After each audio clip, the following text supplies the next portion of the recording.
Good morning, everybody, and welcome to our second webinar this week as we approach Earth Day next week that's focused on sustainability. This webinar is entitled Applied Sustainability Post-College. Today we are going to hear from three panelists who have worked in the Sustainability Office at Miami during their graduate work.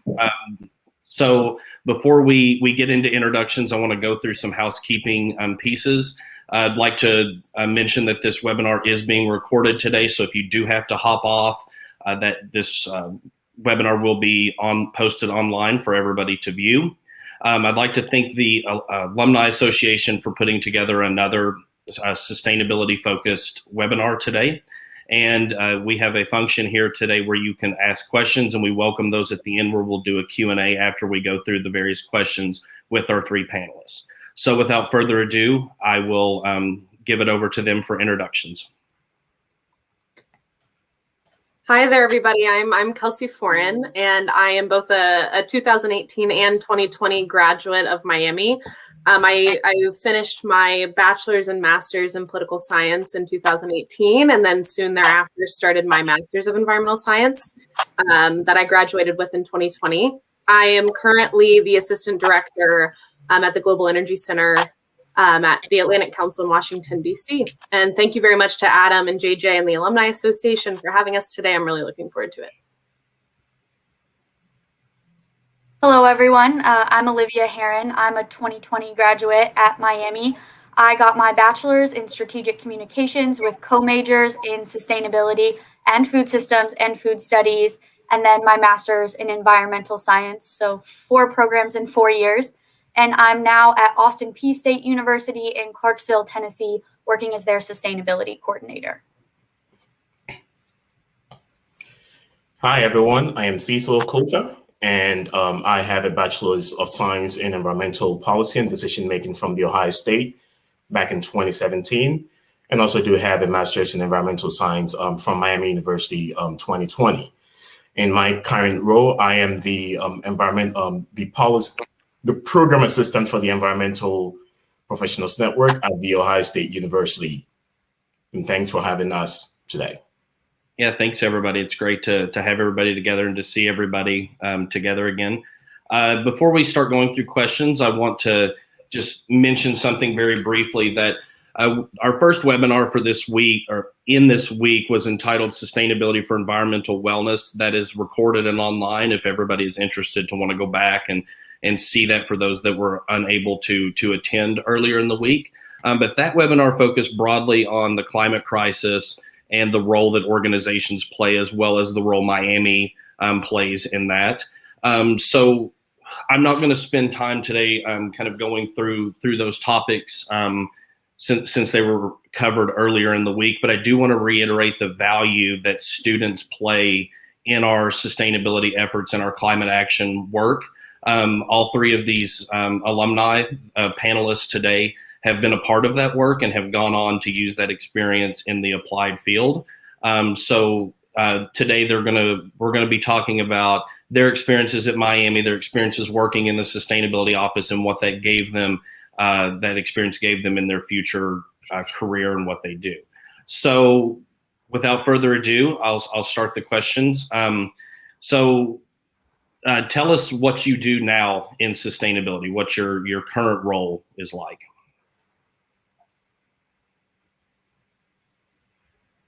And anybody can go. I could go first. So basically in my role, I meet regularly with various environmental professionals, both internal and external to the university, which is Ohio State University, as well as the Ohio State School of Environment and Natural Resources communications team. And basically, I help in planning, coordinate, and host monthly environmental programs, which tends to focus on environmental issues. And in these programs, speakers offer strategies in which individuals could take to alleviate or reduce these environmental problems. Cecil? So as the sustainability coordinator at Austin Peay, Similarly to Adam, at least before getting the graduate students involved, I'm an office of one, which means I wear a lot of different hats.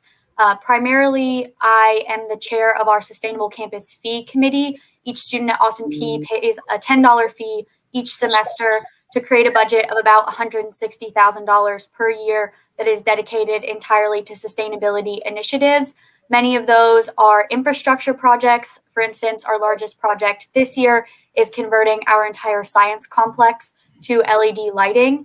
Unfortunately, unlike Miami, that's really very advanced in their sustainability initiatives, we're kind of starting from the beginning. I'm our first full-time sustainability coordinator, but that's also very exciting because it means I get to see huge strides in all of my time here. And while I am in the office, COVID has definitely changed this year. So I've been fortunate to do some student programming. I'm starting a living learning community next school year when we are back to in-person. But it's wearing a lot of different hats. And I think I'm the odd one out here. I'm not working in university sustainability at this point. I'm working, as I said, at the Atlantic Council, which is a nonpartisan think tank. So I'm really on the research side of climate policy. And my work right now primarily focuses on decarbonization, environmental justice, and climate diplomacy. But I also have the chance to work on many different buckets of work within the broad climate policy space. And we'll get into kind of how my sustainability, the university sustainability role really prepared me for this and understanding the dynamics at play when we're trying to implement environmentally friendly policies and approaches in our institutions. But my work, I can point less to concrete projects like Cecil and Olivia can. I'm more in the research side of the field at this point. Thanks, everybody. I know everybody, or all three panelists had mentioned this already, but they are all alumni of the Masters of Environmental Science graduate program in the Institute for Environment Sustainability. So with coming on that, I'm very interested to hear from you all on what, outside of the sustainability office, what did your educational path and experience at Miami, how did that prepare you for your current work in the applied world? I think I'm working on a project currently that really reminds me a lot of my capstone project as a sustainability major, so more in my undergraduate program. But we're investigating potentially creating our own recycling center on campus. We don't have curbside recycling in this county. We've really limited, especially since COVID, we recycle almost no paper. It's very difficult to receive recycling services. Our municipal buildings, our public schools are not offered recycling services. So very much like Adam was actually my client for my capstone project, and we were investigating composting at Miami. I find a lot of the skills that I learned in terms of taking a very broad idea and looking at every potential solution, doing cost-benefit analysis of those programs, and being able to put together a really comprehensive pitch for me now, it's the higher level administration, but working with Adam is actually very similar in that capstone role to what I'm doing today. And for me, I think there's a more abstract answer and a more concrete answer to this. And I think I'll start with the concrete answer. I was really able to move from when I was in my poli-sci program, my political science program.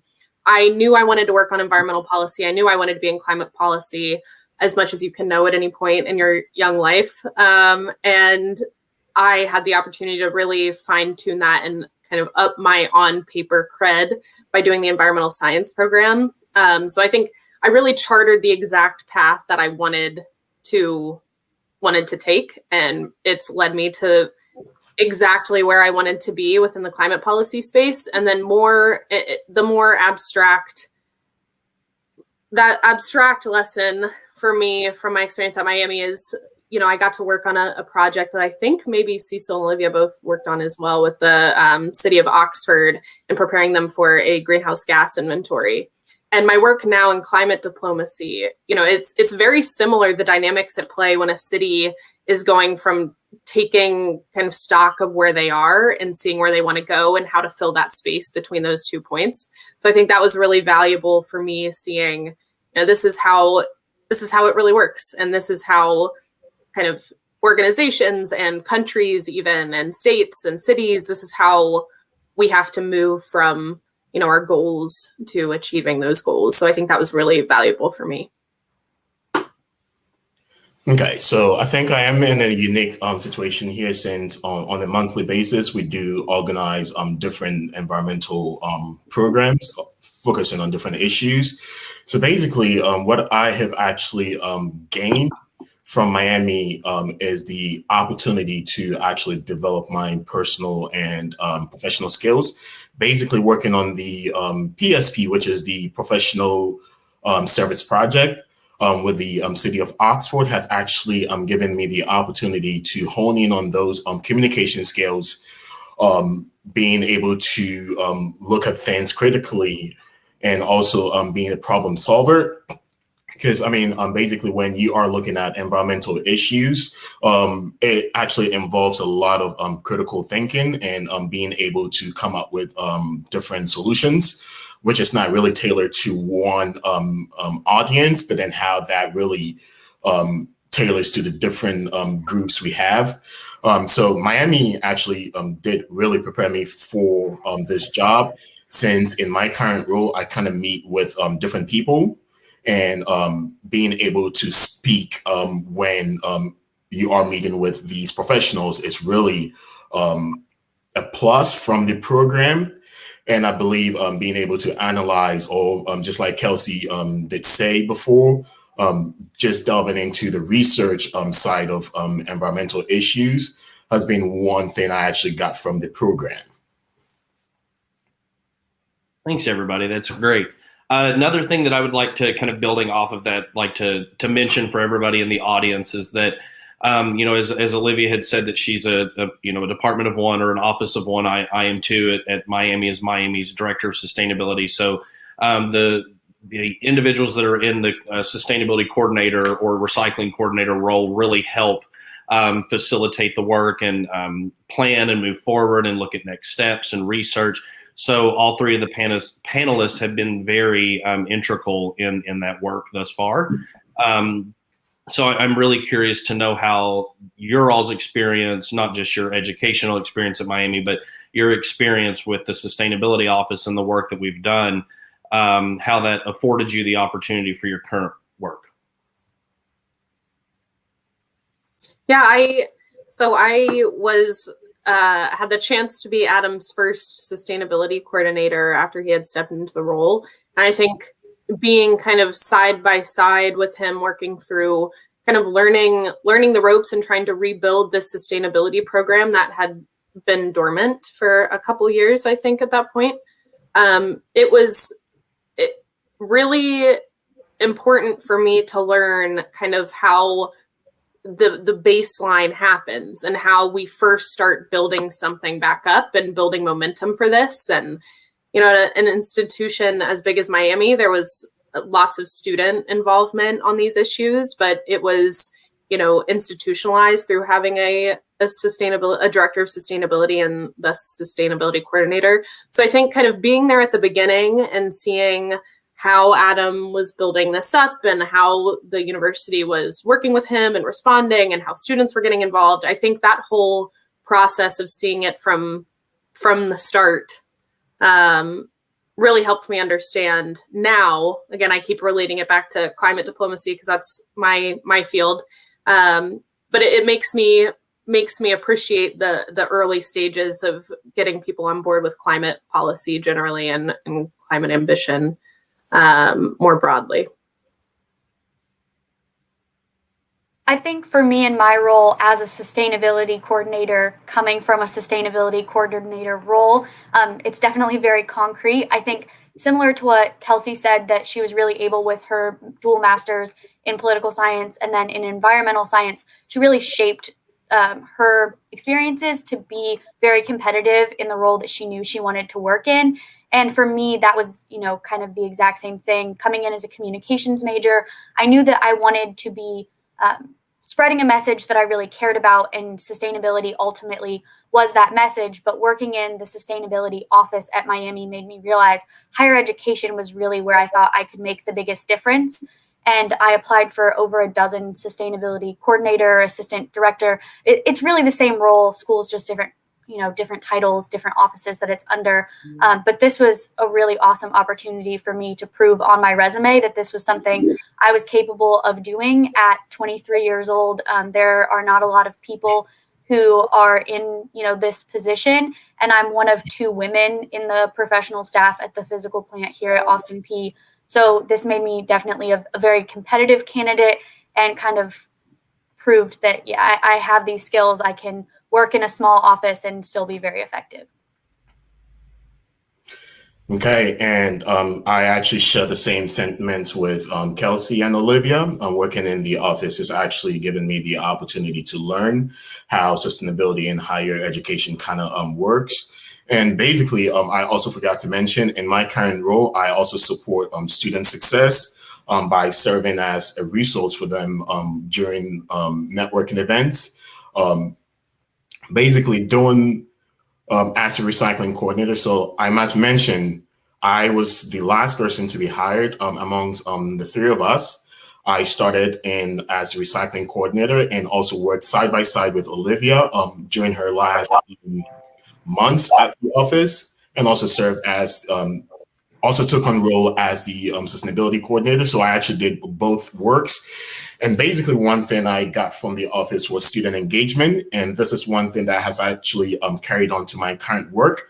Being able to help students navigate through the environmental industry or in networking events has been one thing that has been really, really beneficial from the office. Being able to engage students, being able to advise them on ways to actually, and I must also say, let me take a step back. In my previous life, I would say I worked in the engineering career services. So I do have a career service background. So I actually do merge these 2 roles together to help students navigate networking opportunities during our monthly events. And I think the sustainability office kind of gave me that leverage when it comes to being able to engage with students. Thanks, everybody. So for the audience to know, before to preface this question, President Crawford had signed the carbon neutrality commitment back in September, of which we are starting to plan the climate action plan and a resilience assessment moving forward with the work of the Climate Action Task Force. Getting to that point was a considerable amount of work with the Sustainability Committee that produced 2 reports for President Crawford of all of this information and data and research on pathways to carbon neutrality, of which all 3 of the panelists today were a huge integral part. Everybody worked on, those reports and moving forward that helped get to the carbon neutrality commitment. So I'm really interested to know, after you all have graduated and have left and have seen the work that's going to happen, can you, talk about your experience with the carbon neutrality piece of that, kind of all of the work that went into the signing of it? I guess 3 things kind of come to mind for me, and I'll try to hit on each of those points quickly so I don't take up too much time. But just for anyone who doesn't know, before we got to this carbon neutrality agreement, we were already working towards some very concrete sustainability goals, and we were exceeding those goals from our sustainability plan. And that, really put us in a strong position to commit to carbon neutrality. And Austin Peay doesn't have any sustainability goals at this point. The previous coordinator was part-time. There wasn't that much institutional buy-in, but we have a new president as of March, and I've drafted our first sustainability goals, and we're getting ready to take those to senior leadership and the president. So I've definitely realized how, having concrete plans and goals is the first step in really seeing and measuring success. I'm also working with the city of Clarksville, where we're located, to pursue their first baseline goals. And that plan definitely made me realize, you you need a baseline to even measure success. You need to know where you're building from to achieve a goal. You have to set a goal. And now that I've worked through those two, I can't remember the third point. So I will let someone else take over this question. Sure, I can actually follow up with what Olivia had said, since we both worked side by side on this project. And one thing I would also add would be being able to learn from the successes from what other universities are actually currently doing, and not to replicate the same mistakes they might have actually done along the way, was something that I think, looking back, I really feel proud about. One thing I would also mention was going through about 60 different climate action plans from universities was actually fun to work with Olivia, and just bouncing ideas on what to actually include in our report to our boss, which was Adam, and the sustainability committee was kind of fun in the process. And yeah. And I won't take up too much time here either, because I agree with everything they've said. I think 2 points. One, it's a good example of universities having the unique privilege to learn a lot from their students. I think this came at the end of a long push of student engagement on this issue. And it shows that there's a lot to learn from students, and engaging students in your work is so important. And it's a strength that only universities have in that way. And then 2, I would say carbon neutrality is really hard. And it's really amazing seeing, as I said before, I was kind of at the start of this. So Olivia and Cecil had much more to do with this, admittedly, than I did. But it's really amazing seeing something come to fruition that is a massive, massive goal, and it seems attainable.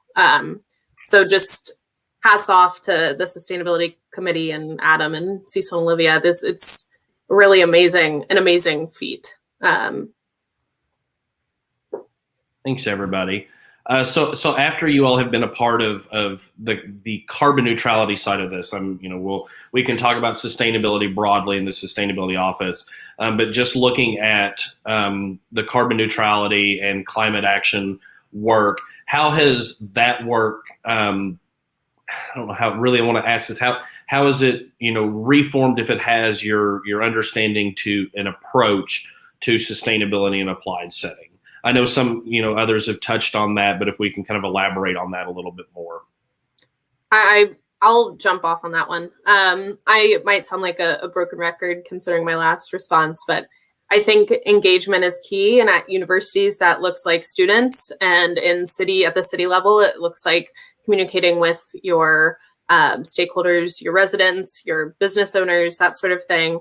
I think the foundation of pursuing considerable levels of engagement when you're working through sustainability goals is the only way to make them stick and to make them at all approachable and achievable. So I think that's something that I learned, is really that engagement piece is key. And I've tried to carry that through into my policy work as well, because I think the only good policy is engagement focused and iterative. And I think that's something that I came to appreciate from this experience.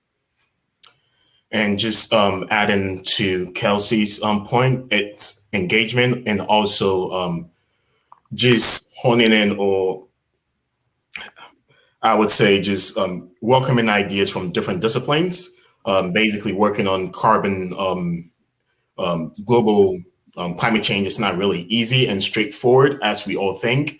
It involves a lot of complexities, and working at Miami University's Office of Sustainability, and also working on the greenhouse gas emissions for the city of Oxford, has actually given me that opportunity to witness the complexities when it comes to climate action planning, and basically welcoming ideas from different disciplines actually is beneficial in the applied settings, and not really focused on environmental professionals alone, since sharing ideas would actually aid in speeding up the recovery process.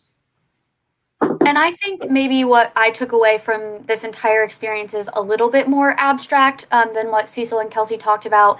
It speaks to Adam and his willingness to work with students above all else. But I really learned patience, that these are very long-term projects. And especially as a student in this role where you're only going to be there for a year or a year and a half, you might not see everything that you're working on come to fruition, but that doesn't make it any less important. What we're doing in these roles is a lot bigger than ourselves. And just like, my predecessor in this role, she was only here for a year and 3 months. But I reference her files all the time, and people come up to me and are really interested in engaging with my office because they knew her and she did a great job. So I really learned, patience, and that what you're doing has a much broader influence than you as an individual, and also how to take being told no on a project that you're really passionate about. Again, Adam had a lot of patience with me because I would come in with big ideas and want to get things done, but every time you at least ask, you're putting sustainability on the table, and that puts you in a better position when you come back and ask again. Sometimes it's not the right time, or the money's not right, or, especially with COVID, it's made things really difficult. But at least if you're being told no, you're putting ideas out there and you're reminding people that sustainability is important and that, you're driving things in the right direction. And I want to second that patience point, because I think that's a really valuable lesson for me as well, because personally, I struggle sometimes being on the more back end side of this work, and policy work especially is very slow. And I think something I valued so much working in the sustainability coordinator role is that, you can over time see these projects come to fruition. And sometimes these big ideas feel very abstract and progress is slow, and you're kind of planting the seeds and hoping that you have a rainy spring. So that the patience point is certainly something I learned as well. This takes a certain level of momentum and a certain level of sustained engagement. And that's really valuable to anyone going into the environmental career or the environmental field generally, because, anyone who's in this field feels a sense of urgency and a sense of immediacy. And we have to kind of understand the limits to quick action and know that really good things do take time. So that was a great point from Olivia. So I just wanted to throw that in there as well. Thanks, everybody. That was great. So out of all of that work, what was the most rewarding part of it?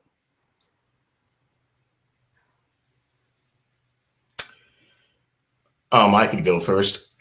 So being able to, alongside Olivia and Adam, plan an event which involved the university's president and Dr.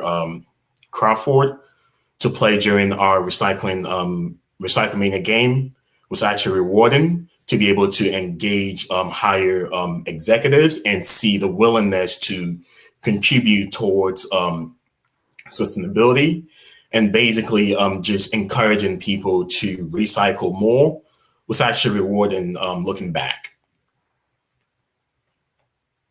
And I think I definitely feel very honored to have been part of the early stages of this planning, and now looking at where Miami's going and knowing that legacy of what, Cecil and Kelsey and I were all involved in long term as we see Miami succeed. I'm just very grateful to have been an early participant in that, and the same with the work that the three of us did with the city of Oxford. We were just there at a great time, and we're lucky to be a part of some really important work. And even though it was some of the frustrating reading through 60 other schools' reports and trying to figure out how to code their actions and running up to Cecil's desk and banging our heads against the wall together sometimes, it was definitely worth it. And I'm very excited to see what the future holds from this. Yeah, and I would add, since I've left, I also feel that sense of pride of being involved in these these opportunities and being involved generally in sustainability in Oxford and at Miami. And I think a good sign to me is that Adam has, sent me an email when things have come up and let me know when there's progress made, for example, on the carbon neutrality plan. And I feel like it's a personal win too. Every time something like that happens, I feel really proud to have played a small role in that and really proud of the work that we laid the foundation for. I think, just a sense of pride and feeling still engaged in this place that I no longer live. I just feel very proud of Miami's progress in a short time.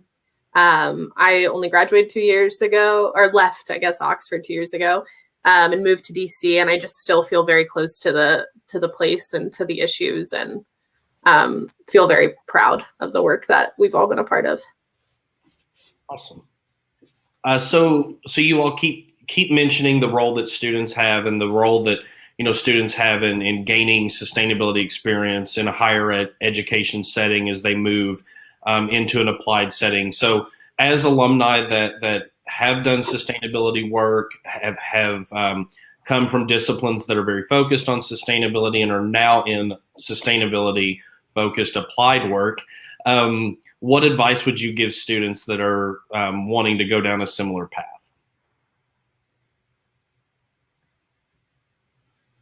I would say this is a very stereotypical piece of advice, but I really take a lot of value from it, and I've listened to it for much of the weird path that my career up until this point has taken. Really take the leap when you have an opportunity and then kind of grow within that space. It may not be on the face the most perfect job or even your dream job, and that's okay. I think we always have a chance to kind of bloom where we're planted and kind of taking advantage of all the opportunities. And sustainability is also something you can build. You can build expertise, you can build engagement. Olivia was saying that she works with her mayor's office right now. That's something that I'm sure she does outside of work. There are ways to kind of build your sustainability engagement and expertise outside of your formal role. And I think that's very valuable. And I also would say it is the time to be getting into a sustainability career. I think even in the last 2 years, so much has changed. And not just sustainability, again, just broader environmental careers. Now, I'll sit and watch Hulu and I get in one episode, an hour-long episode, I'll see an environmental commercial of some sort, some kind of environmental undertone or overtone in a commercial. I think now is the time for people to be involved in this work. And I feel really confident that we, knowing that Cecil and Olivia are in the field and Adam's in the field, and I feel like there's just a lot of good creativity and good people going into this career. And I believe that together we can all kind of move forward. I sound like I'm making some, rallying cry, but I do feel so confident about our ability to progress together. So I would say now's the time. Don't be discouraged by the slow turning of the tides and the sometimes slow achievement of certain ambitions or certain goals. And it's easy to feel kind of doom and gloom about the environment sometimes. But I would say I encourage anyone who's interested to go into this field. It's rewarding, and you're sowing a real good thing for our future. I would say that's obviously my personal take. Absolutely. Now is the time, and please, patience. As a previous person who actually worked in a career department, I would say just honing in on your networking skills, being able to work on environmental projects, because most of the times in classrooms, we actually do work on the theory of environmental issues and not really doing lots of hands-on training. So basically, even if you are in a position where you currently do not have a class project which is focused on environmental issues, working on your personal issue or something you really care about as a starting point. Or you could also just start a website and just documenting all your experiences, I think would be a good way to show future employers that you are kind of interested and you have vested amount, X amount of hours in this topic and this environmental issues, and you can speak to it. And basically just networking, see every person you meet along your education journey as your next opportunity to your next career. So treat everyone with respect. Just listen more to what people say and just make your own informed decision when it comes to environmental and social justice issues. And just as Olivia had alluded to earlier, patience. Patience is the key when it comes to this industry. I have actually been working on the project for 2 months now, and it's been really slow. However, I know it's actually going to benefit others in the long term. So basically, just start on the project you care about, start a website, and just talk to professionals talk to professionals in the industry you are interested to join, and just be an active listener. And I think that would help you in your journey. I definitely want to reiterate the importance of networking. I think we were all really lucky to be introduced to really fantastic people in our time at Miami. Cecil and I got to sit in the basement of Scheidler and eat tacos with Gina McCarthy. And now that's super cool to think about. She's working directly with President Biden on his climate actions. And I'm like, well, she's really cool. And I know what toppings she likes on tacos. So we had some really unique and awesome opportunities. But there are definitely more approachable people like Cecil and Kelsey and I, who you can always reach out to on LinkedIn or email us. And we definitely would be happy to point you in the right direction and network however you can. You don't have to be a sustainability major or getting your master's in environmental science to be passionate about these issues. We don't have an environmental science or sustainability program at all at Austin P. But I have really fantastic students who reach out to me, or I've even had academic advisors reach out to me, and I sit in on advising meetings with students who are interested in sustainability, but they're a biology major. I've even sat in with a finance major who know that they want to do things in sustainability, but they're not exactly sure how that connects with their discipline or their career path. And I definitely think it's multidisciplinary. My communications major wasn't the most obvious skill that you might think I need in this role, but honestly, it's proven itself time and time again, especially now being at a smaller university. Like, I manage my own website. Website management skills are not something you necessarily think you're going to need as a sustainability coordinator. So just get broad experience. You never know what's going to end up being useful to you, but I'm endlessly surprised by skills that I picked up in my time at Miami, where in the classroom I was like, oh, this really is just not that much fun. Why are they teaching me this? Like, when am I ever going to use this? And now I'm like, oh, wow, I should have been more appreciative to that professor, or, realize that this is a multidisciplinary role and everything you learn is going to come around and be helpful eventually.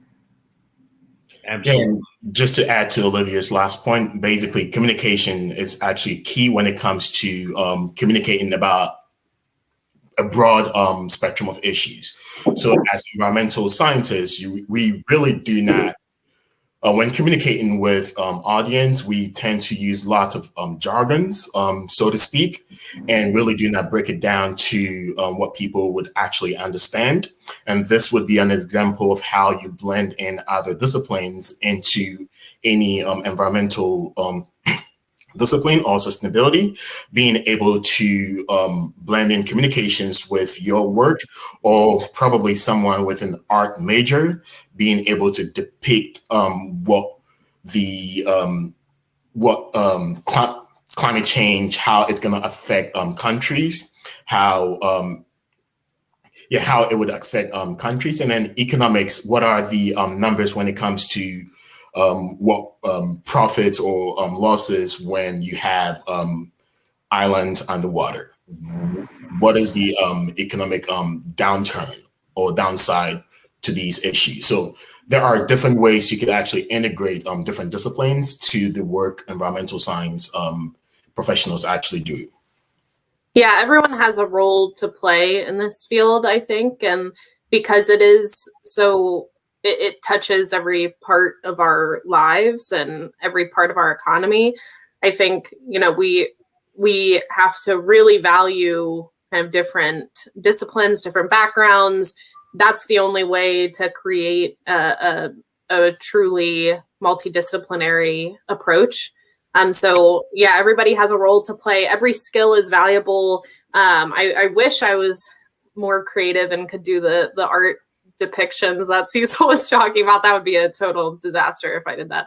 But that all of this is, everyone has a role to play here. Every perspective is useful, and every discipline and skill set that comes along with it is as well. Great. Thanks, everybody. I'm going to ask one more question. We're getting some questions here in the Q&A, but we'll do that in a minute. I do want to remind the audience that we do have the Q&A function, or the question function, in here. So if you do have a question, please type it in and we'll be able to see it. So lastly, before we go into the Q&A part of it, so for students in the audience right now, as we are talking about, you know, doing sustainability and the applied work and all of the background that they need, can you all talk about the job search and application process, and you know, any advice that you can give on that end? I can take a first step. So basically, don't give up. You might just, as Olivia has said before, she applied to 12 jobs. And I mean, I actually did the exact same thing, but then going back to the networking piece, relying on your network, and just keep applying to, we keep advising students to apply to at least about 5 to 10 jobs every week. I know it's a lot, but then this is how you actually put your foot forward, your best foot forward. Basically expand your wings and just keep applying, relying on your network. I actually got my position based on my previous experience with my boss. So as an undergrad student, I actually took his class and got the opportunity to work with him on a couple of projects. And basically, I kept looking back on OSU's job board. And when that opportunity came, I actually did apply and reached out to my boss and said, hey, just to let you know, I have applied. And basically, it was a competitive application pool.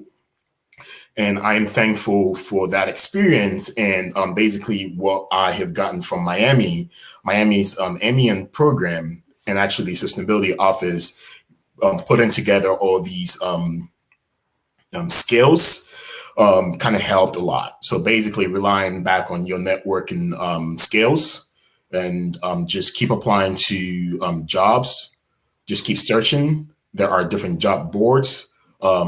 Broaden your presence on social media. Use LinkedIn a lot, and try to connect with people. You really do not have to know people to connect with them. Just as Olivia had alluded before, you can reach out to us. And the more you reach out to a person, you actually are not only tapping into that person's experience, but then might also be tapping into his or her other networking partners. So basically, networking is important, and just keep applying to jobs as you see fit, and just keep talking to people, because you really do not know. I actually got my, let me just mention this. I got my position as the recycling coordinator, by talking to Adam. When I actually got to Miami, I really did not know who he was at the time. And I was just talking about my previous experience at Ohio State as the sustainability and outreach intern, and getting the opportunity to do a dumpster dive. Little did I know he was actually listening and took keen interest in in the conversation I was having with my friends. I actually went back to him on a communications project, which I interviewed him. And basically after that time, With Adam, I got an email from him, I believe a week later, with an offer starting a new recycling coordinator position, and he thought I was the best fit for the position. So this goes back to networking skills. Just keep sharing your experiences with people who you know they always say who you know might actually help you along the line. So just keep working on your networking skills. And I would say maybe different from what Cecil experienced, just because he was very lucky to have a connection with, his current employer before he got there. I had never been to Clarksville, Tennessee. I'd never heard of Austin Peay State University. Just cast a wide net if you're able to. I applied for jobs from Maine to California. I mean, I was willing to move anywhere. I knew I was very passionate about working in higher education. So if you're able to cast a wide net, you're only going to increase your chances and be very confident in your skills. I definitely am not very great about bragging on myself in most situations, but when you get into a job interview, there is no room for being humble. You are not doing yourself any favors there. Especially at Miami, you're afforded a lot of opportunities and really great experience. I think we've all hit on different things like our professional service project, our time in the office. I learned a lot from my senior capstone. I mean, we just have so many different experiences and really fantastic opportunities that you probably are a star candidate when you're applying for some of these jobs. And COVID has made it a little bit more difficult, but don't be discouraged there. Even if it's not your dream position, like Kelsey said, you can really thrive where you're planted. So, take a job that might be a risk or apply for something that you think you might not be perfectly qualified for.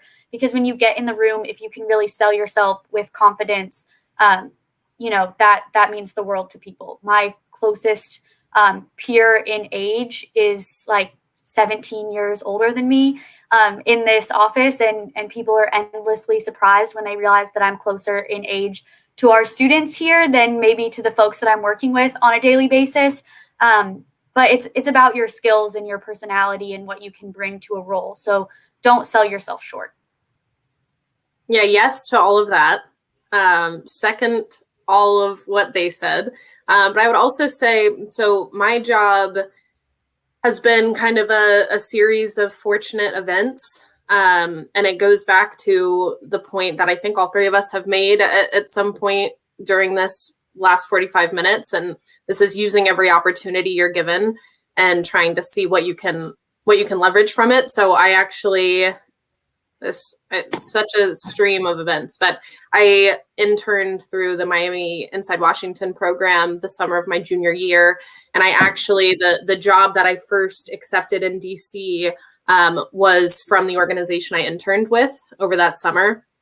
And then that became my way to move to the Atlantic Council. And it's it all goes back to just kind of using every opportunity to its fullest potential and realizing that, like, I didn't think when I was in Inside Washington that, okay, so 3 degrees removed from now, I'm going to be an assistant director at the Atlantic Council. But that's, frankly, I can draw a straight line back to that experience. So I think just kind of leveraging every opportunity you're given and treating it as a potential, I think how Cecil said it before, was using it as kind of like a potential job interview is something that I think if you keep it at the front of your mind when you're going through even opportunities during your undergrad, like Inside Washington or anything like that, if you keep this kind of framework and look through the lens of this is a potential to meet someone interesting, someone that I can learn something from, and maybe that'll turn into something. So I think just, keeping in mind that every opportunity is a potential step closer to your dream gig. Great, everybody. Thank you for all of that. We're going to move into the Q&A. We've got some questions here. But beforehand, I think Cecil wants to share something with everybody. Yep.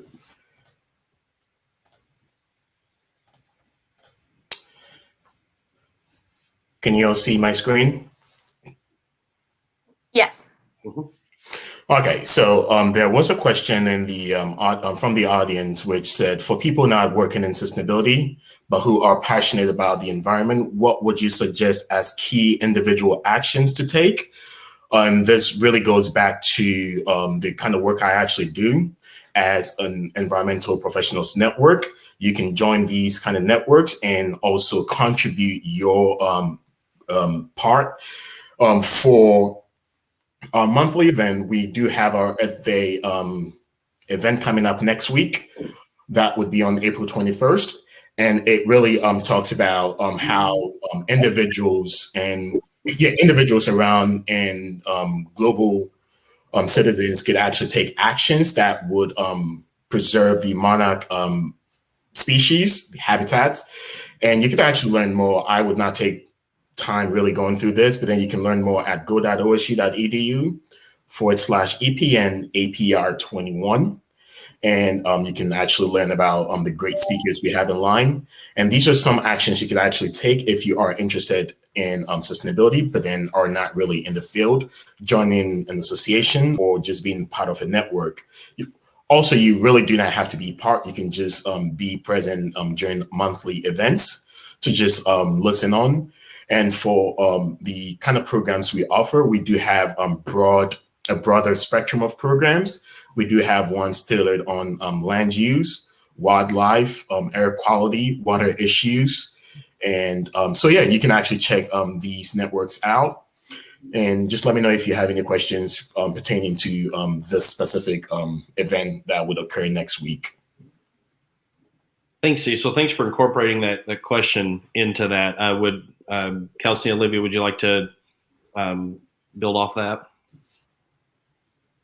So kind of building on what Cecil said about joining networks and getting involved, I always encourage students and anyone who asks me this, first of all, obviously, vote the way you think that, for people that will take care of the environment and support your interests. Voting is the biggest thing we can all do to support environmental issues, but also, make your voice heard in other groups. Since moving to Clarksville, I've been trying to find like-minded individuals and community members who want to bolster our sustainability efforts. So I've gotten involved in our local chapter of the Sierra Club. I've also gotten involved in our local chapter of Citizens Climate Lobby, which is a group that promotes specific legislative action for environmental issues. I've gotten to do 2 different calls with my local representatives, and especially being in a new place and you don't know, who's representing me in Congress. Well, getting on a call with them and actually getting to talk about why you support a particular bill or environmental action is huge. And for most people, you can dedicate, we meet once a month for an hour on Saturdays through Zoom. It's not a huge ask of your time, but it makes a big difference and proves to people who have a little bit more sway maybe than we do as individuals that their constituents want to see climate action. And that's how I think, we're really going to get things done. Yeah, obviously the climate person or the policy person was going to also say voting. Yes, voting is one of the most important things to make your voices heard. But also, I think just in regular conversation with people who might not think about these issues, and it's important to just raise awareness, and that doesn't need to look like an organized campaign, although that's levels up your impact, but also just talking to people in your family, your friends who don't think about this stuff. I think these issues can feel so big and feel so insurmountable, and just talking to people about it and planting the idea in their mind of, how, I don't know, I can't think of something off the top of my head, but, just bringing us up in common conversation. It doesn't need to look like shunning somebody because they didn't recycle their can or something, but taking the opportunity to talk to people who might not think about this stuff and just put it on their radar. The more people who are thinking about these things and then voting on these things and kind of building up the constituent energy, the better. So just talking about these issues, sharing your knowledge, sharing your interest, it's really valuable, and it's hard to quantify the impact of that, but goes back to the idea that we've all talked about of this kind of like slow moving progress and building momentum and that sort of thing. Kelsey kind of reminded me of something that I want to hit on very quickly.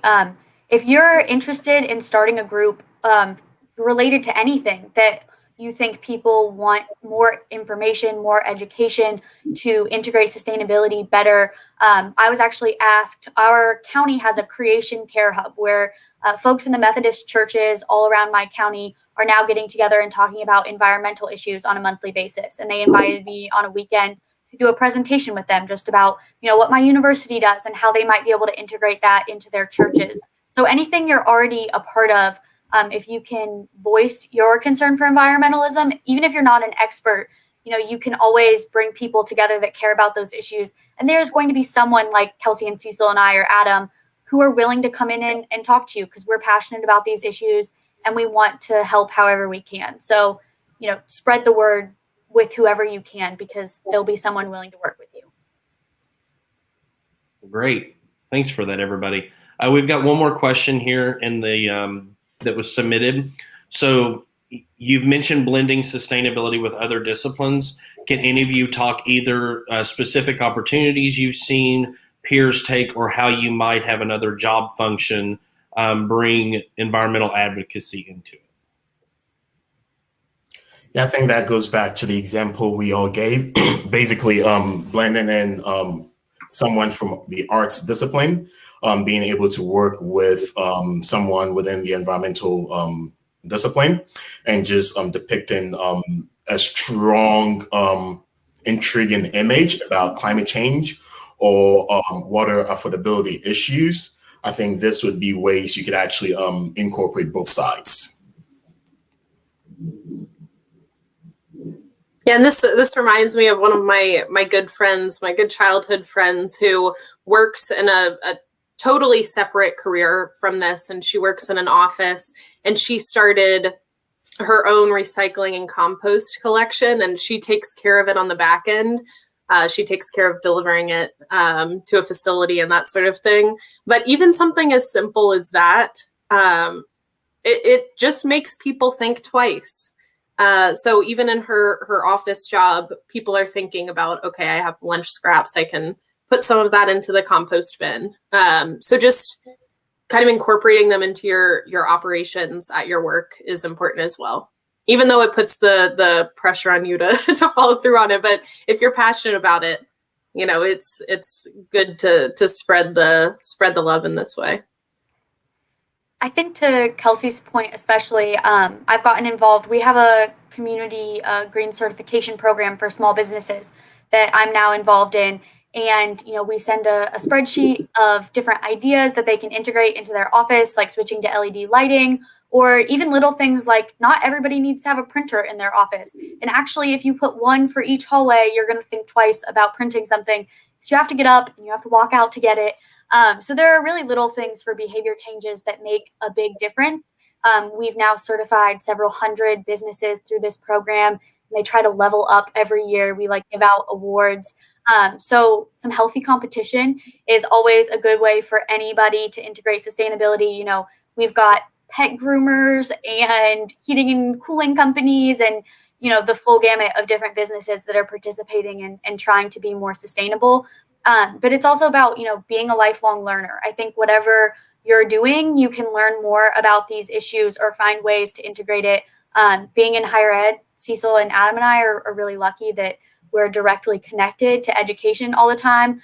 I've actually started a second master's degree since I've been here in leadership, and it just started by taking a couple grant writing classes. Grant writing is awesome, no matter where you're at, because your employer likes when you're bringing free money into the pot to support your efforts. But keep learning because you're never going to be done on your sustainability journey, and there's a lot for all of us to learn. And I would add to Kelsey's point and Olivia's point. So one thing Adam and I believe Olivia actually did spring of 2020 was to do spring cleaning in offices. So this actually brought together different people together and basically encouraged them to recycle things, old documents that they otherwise would not need during a time. I believe we did this in April. I'm kind of blanking on the months, but then this is actions you could actually take if you work in an office or if you are in a dorm, college room, apartment. You could actually get together with friends and family and start recycling. Basically, you really do not have to be an environmental professional to actually recycle. And there are great resources out there that would actually point you to the right direction on things you can and cannot recycle based on your location. So that's one thing you could actually use. Well, we are right at an hour. Thanks to all of our panelists for this great discussion, and thanks for the audience. I want to reiterate that this was recorded and will be online afterwards. And just again, thank you, everybody. Thanks, Adam.